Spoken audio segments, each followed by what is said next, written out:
தென்காசி அருகே தாவிகாவினருக்கும் போலீசாருக்கும் இடையே தற்பொழுது வாக்குவாதம் ஏற்பட்டுள்ளது. அதனை அண்மை செய்தியாக பார்த்துக் கொண்டிருக்கிறோம். கூடுதல் விவரங்களை வழங்க நமது செய்தியாளர் விமலவேலன் இணைப்பில் உள்ளார். வணக்கம் விமலவேலன், உங்களுடைய தகவல்களை பதிவு செய்யலாம். வணக்கம் அஸ்வினி. தென்காசி மாவட்டம் சங்கரன்கோவிலில் தற்போது தமிழக வெற்றி கழகத்தின் சார்பில் உலக மகளிர் தினத்தை முன்னிட்டு போதை ஒழிப்பு மற்றும் மகளிர் பாதுகாப்பு விழிப்புணர்வு பேரணி நடைபெற்று வருகிறது. இதில் சுமார் 500க்கும் மேற்பட்ட பெண்கள், ஆண்கள், தமிழக வெற்றி கழக நிர்வாகிகள், தொண்டர்கள் என பலர் கலந்து கொண்டு ஊர்வலமாக சென்றனர். பேரணியில் இலவசம் வேண்டாம், பெண்களுக்கு பாதுகாப்பு வேண்டும் போன்றது போல பதாகைகளை ஏந்தி ஏராளமான பெண்கள் பேரணியாக சென்றனர். இந்த நிலையில் சங்கரன்கோவில் ராஜபாளையம் சாலையில் இருந்து துவங்கிய இந்த பேரணியானது காவல்துறை சார்பில் அனுமதி கொடுக்கப்பட்டிருந்த இடத்தை விட்டுவிட்டு சாலையின் மற்றொரு இடத்திலிருந்து பேரணி துவங்கியதாகவும் கூறப்படுகிறது.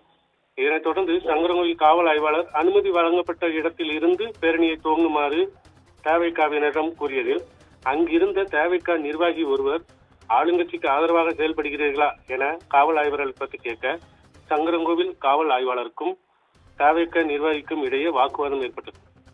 வாக்குவாதம் முற்றிய நிலையில் தவிக நிர்வாகி ஆளுங்கட்சி துறைக்கு ஆதரவாக காவல்துறையினர் செயல்படுவதாக சொல்லி குற்றம் சாட்டினார்.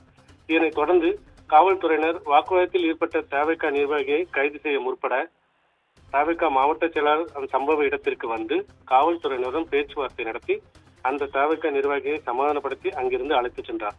தொடர்ந்து நடந்த பேரணியானது பேருந்து நிலையம் அருகே முடிவடைந்தது. காவல் ஆய்வாளருக்கும் தவிக நிர்வாகிக்கும் இடையே ஏற்பட்ட வாக்குவாதத்தினால் அப்பகுதியில் சிறிது நேரம் பரபரப்பு ஏற்பட்டது. அஸ்வினி, விவரங்களுக்கு நன்றி விமலவேலன்.